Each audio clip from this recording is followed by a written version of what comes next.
people, what's up? मेरा नाम है विशिष्टा and I welcome you all to yet another session of the Hindu analysis.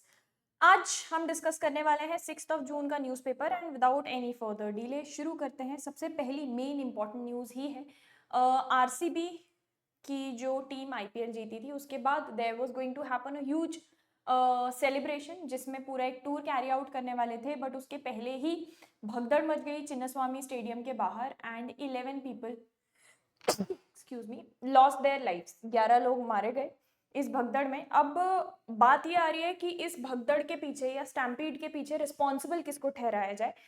तो discussion start हो रहा है। Bengaluru police chief out, FIR में आरसीबी का नाम डाला गया है एंड मैनेजमेंट को ब्लेम किया गया है। सो फटाफट से आर्टिकल को पहले हम समराइज कर लेते हैं। The article reads out the Bengaluru police chief out FIB names the royal Challengers Bangalore. इसमें बेसिकली डिस्कशन किया जा रहा है अबाउट द आफ्टरमैथ। आफ्टरमैथ मतलब कोई चीज होने के बाद की बात। इस आर्टिकल में डिस्कशन किया जा रहा है about the aftermath of a stampede at a music event जो आरसीबी होल्ड करने वाली थी। At a music event held by RCB.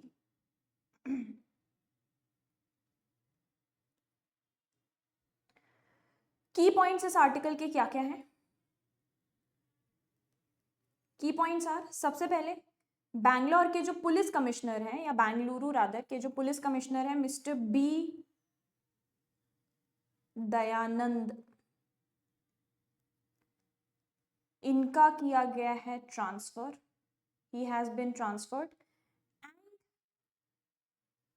City के स्पेशल कमिश्नर ट्रैफिक के जो हैं city's, just give me a second,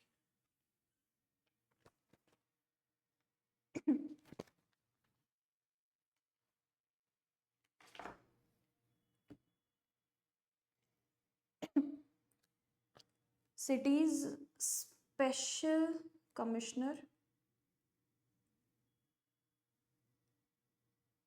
traffic Mr. M.A. Salim. He is going to be the new police chief.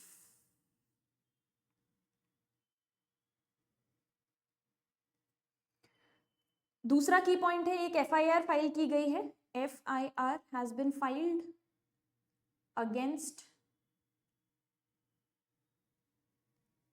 RCB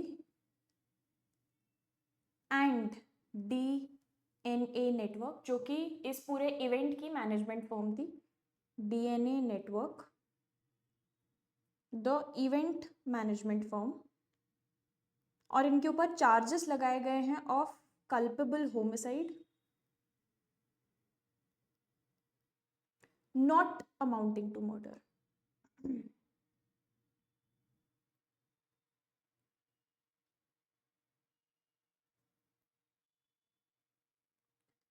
तीसरा, ये जो stampede हुआ था it occurred due to mismanagement. ये तो ऑब्वियस सी बात है।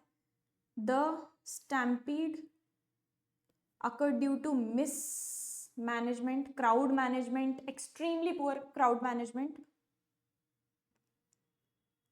दूसरा, ओवर क्राउडिंग, जितनी वहां होल्ड करने की जगह नहीं थी उससे 10 गुना ज्यादा लोग इकट्ठे हो गए। Over crowding and obviously the failure to control the surge of attendees या the crowd. Fourth key point, Karnataka के जो चीफ मिनिस्टर हैं सिद्धारमैया,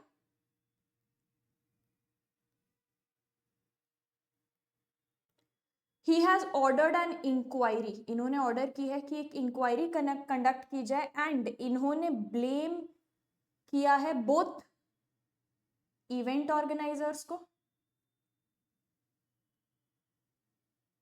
और पुलिस को। इसके अलावा 11 पीपल, जिसमें से अ lot of them were teenagers, जो घर पे कई सारे तो झूठ बोल के आए थे, कहीं ये बोल के कि टीसी निकालने जा रहे हैं कॉलेज की and ultimately they ended up attending event. कोई ये बोल के कि भाई नौकरी का इंटरव्यू है और इवेंट में आ गए, ऐसी चीजें बोल के आए थे। 11 पीपल लॉस्ट देयर लाइव्स। अच्छा, ये अगर आपने ध्यान दिया हो न्यूज पर, तो this is not the first event जो स्टैम्पीड का देखने में आ रहा है। अभी हाल ही में महाकुंभ जो खत्म हुआ था, उसमें भी बहुत बड़े लेवल पे स्टैम्पीड हुआ था, भगदड़ हुई थी, जिसका माना जा रहा है ऑफिशियल डेटा या आंकड़े अभी भी सही तरीके से पता नहीं है सबको। A lot of people were missing for the longest time. तो let's venture into the reasons behind these stampedes which are happening in India. क्या मेजर रीजंस हैं कि कोई भी इस तरीके का बड़ा सा इवेंट होता है तो बहुत हाई चांसेस होते हैं इंडिया जैसी कंट्री में स्टैम्पीड होने के। तो अगर हम रीजंस की बात करें तो ऑब्वियसली सबसे पहला और सबसे बड़ा जो इवेंट जो रीजन होगा वो होगा ओवर क्राउडिंग।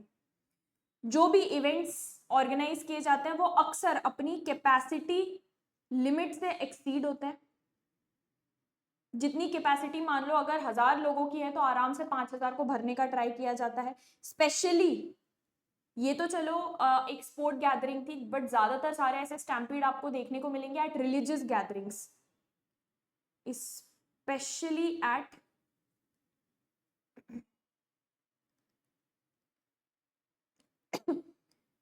Religious gatherings.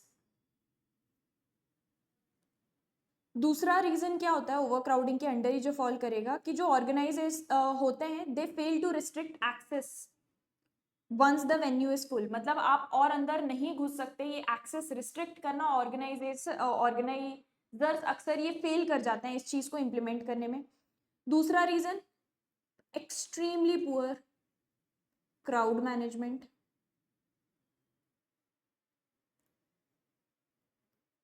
जितनी सिक्योरिटी की जरूरत होती है उतनी अप्रोप्रिएट अमाउंट में डिप्लॉय नहीं की जाती। Lack of proper training crowd control measures में। ट्रेनिंग ही नहीं है कि भाई क्राउड इतना ज्यादा हो जाए। विदेशों में भी, वेस्टर्न कंट्रीज में भी बहुत बड़े बड़े कॉन्सर्ट्स होते हैं और ऐसा नहीं है वहां पे भी स्टैम्पीड होता है, बट स्टिल ऐसे स्टैम्पीड वाले सिनेरियोस कंपैरेटिवली वहां थोड़ा कम होते हैं, क्योंकि क्राउड कंट्रोलिंग का भी एक ट्रेनिंग होता है जो प्रोवाइड किया जाता है। So lack of proper crowd control training. तीसरा lack of infrastructure and planning. बड़े बड़े इवेंट्स ऑर्गेनाइज तो कर लिए जाते हैं बट प्रॉपर प्लानिंग नहीं होती और प्रॉपर इंफ्रास्ट्रक्चर नहीं होता है उनको होल्ड करने के लिए। एब्सेंस ऑफ परमिशंस या फ्लाउटिंग नॉर्म्स जिनको बोला जाता है। कोई प्रॉपर, कई बार ऐसे इवेंट्स ऑर्गेनाइज किए जाते हैं जिसमें प्रॉपर परमिशंस फायर और पुलिस डिपार्टमेंट से नहीं ली जाती। कई बार पुलिस और फायर डिपार्टमेंट्स को पता भी नहीं होता कि भाई उनके निगरानी में, उनके जुरिस्डिक्शन में इतना बड़ा कोई इवेंट भी होल्ड किया जा रहा है। सो एब्सेंस ऑफ प्रॉपर परमिशंस। ना ही कोई सेफ्टी एडवाइजरी मेजर इशू की जाती है कि क्राउड को भी एक सेफ्टी बताया जाता है कि इनकेस ऐसा कुछ होता है, कोई इवेंट ऐसा हो जाता है तो this is the exit, this is the safety, you have to go here. तो क्राउड स्टार्ट्स पैनिकिंग कि भाई कहां से निकलेंगे, फंस गए हम तो, और फिर होता है भगदड़िया stampede. Panic triggers.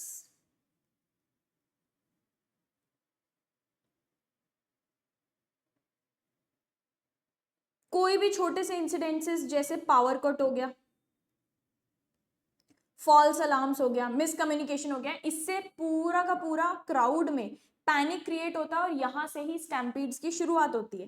And administrative apathy बोला जा सकता है, या डिलेड रिस्पॉन्स। अगर ऐसा कुछ खबर जैसे ही स्टार्ट हुआ या स्टैम्पीड स्टार्ट हुआ, तुरंत एक्शन ले लिया जाए, एडमिनिस्ट्रेटिव एक्शन ले लिया जाए, पुलिस एक्शन ले लिया जाए, तो बहुत सारे लोगों की जानें बचाई जा सकती हैं। बट lack of response या rather slow response time is also one of the reasons. Administrative apathy. So these could be the major reasons कि भाई इस तरीके के क्यों इतने सारे इंसिडेंसेस इंडिया में और हाल ही में तो और भी ज्यादा देखने को मिल रहे हैं। नेक्स्ट इंपॉर्टेंट न्यूज जो हमको देखनी है, ट्रंप ने वापस रिवाइव कर दिया है ट्रैवल बैन अगेंस्ट 12 कंट्रीज। ये किस रीजन से हो रहा है, क्यों हो रहा है 12 कंट्रीज के ऊपर अगेन, जिसमें ओलंपिक्स को एक्सक्लूड किया गया है। Let's List down the reasons.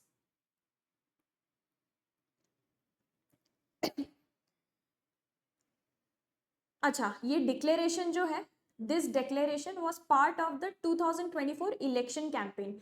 जब वो इलेक्शन कैंपेन कर रहे थे तभी उन्होंने डिक्लेरेशन में ऐसा कुछ बोला था कि वो ये करने वाले हैं. So this is a part of 2024 election campaign. दूसरा, की पॉइंट्स अब इसके क्या क्या हैं? What are the key points of this article? सबसे पहला और इंपॉर्टेंट पॉइंट है कि ट्रंप ने प्रॉमिस किया था कि he is going to revive. Revive करना मतलब वापस जिंदा करना, मतलब पहले ऑलरेडी ऐसा कुछ होता था, अब उसको रिवाइव किया जा रहा है. एंड बढ़ाया भी जाएगा, यानी कि एक्सपैंड द मुस्लिम बैन, इसको बोला जा रहा है, कोट अनकोट मुस्लिम बैन, जो ओरिजिनली, जैसे कि मैंने बोला रिवाइव किया जा रहा है, तो ओरिजिनली 2017 में पहली बार लगाया गया था. जो ओरिजिनल बैन था, इसमें क्या किया जा रहा था? The original ban barred, barred मतलब रोकना, सिटीजन्स फ्रॉम सेवरल प्रीडोमिनेटली, जहां बेसिकली मेजॉरिटी होती है, प्रीडोमिनेटली मुस्लिम कंट्रीज या Muslim nations from entering USA.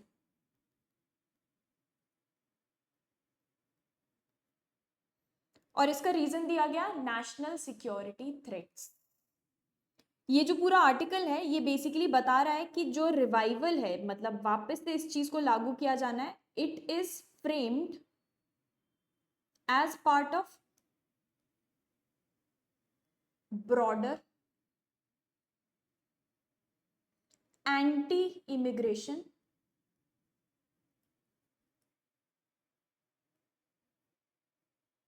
Agenda, जो ऑलरेडी लॉन्च किया जा चुका है, targeting both legal and illegal pathways. Illegally जो इमिग्रेंट्स आते हैं उसको तो रोकेंगे ही, बट लीगल इमिग्रेंट्स जो प्रीडोमिनेंटली मुस्लिम कंट्रीज से यूएस में आते हैं, सेटल हो जाते हैं वहां पे, उनको भी रोका जाएगा इस ट्रैवल बैन से. अच्छा, ट्रंप ने और क्या क्या कस्में खाई हैं? Other वाउज which were taken by him. सबसे पहले and automatic citizenship, and automatic citizenship for children of undocumented immigrants. कोई अनडॉक्यूमेंटेड इमिग्रेंट आता भी था बट उनका बच्चा अगर यूएस में हुआ, उसको ऑटोमेटिक सिटीजनशिप मिलती थी, इसको खत्म किया. For undocumented immigrants. दूसरा, इम्पोज एक्सट्रीम वेटिंग. वेटिंग मतलब छांटना, सॉर्ट थ्रू करना. Extreme waiting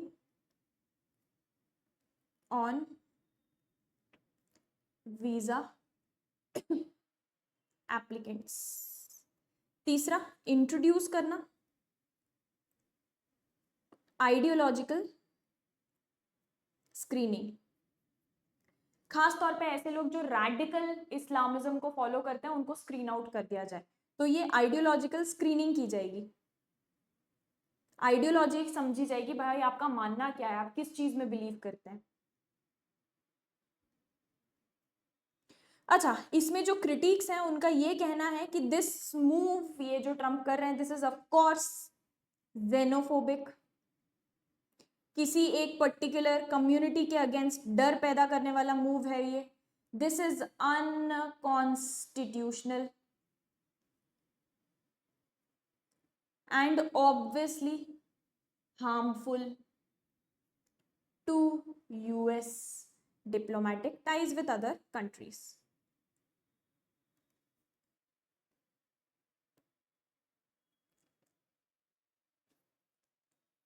okay. अच्छा, थोड़ा सा अगर हम हिस्टोरिकल बैकग्राउंड देखें तो 2018 में, पहले 2017 में एग्जीक्यूटिव ऑर्डर पास करके बैन किया था. 2018 में यूएस के सुप्रीम कोर्ट ने अपहोल्ड किया था बैन को. पिटिशन फाइल की गई थी इसके अगेंस्ट, बट सुप्रीम कोर्ट ने अपहोल्ड किया था बैन को। 2018 की बात है ये। 2020 की बात करें तो इस बैन को एक्सपैंड किया गया था, एक्सपैंडेड दिस ट्रैवल बैन, जिसमें 6 और कंट्रीज ऐड हुई थी, जैसे कि Nigeria, Myanmar, Eritrea, Kyrgyzstan, Sudan and Tanzania.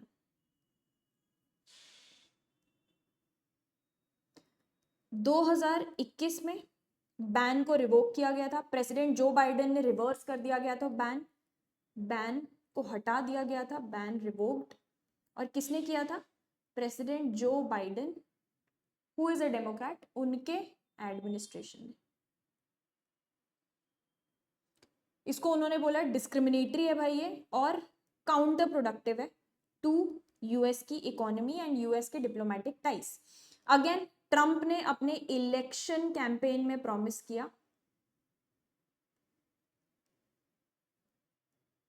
कि अगर उनको वोट दिया जाता है तो इस बैन को वो री इम्पोज करेंगे, and that is ultimately what he ended up doing as well. Okay, so with that these are the two most important news जो 6 जून को हुई थी, जो हमको डिटेल में डिस्कस करनी थी। With that I am going to take you leave, I will see you guys again tomorrow, और मंडे को हम संडे और मंडे दोनों का न्यूज़पेपर डिस्कस करेंगे। Okay, so thank you for joining me in today session, I will see you guys again tomorrow. This is Vishishta signing of.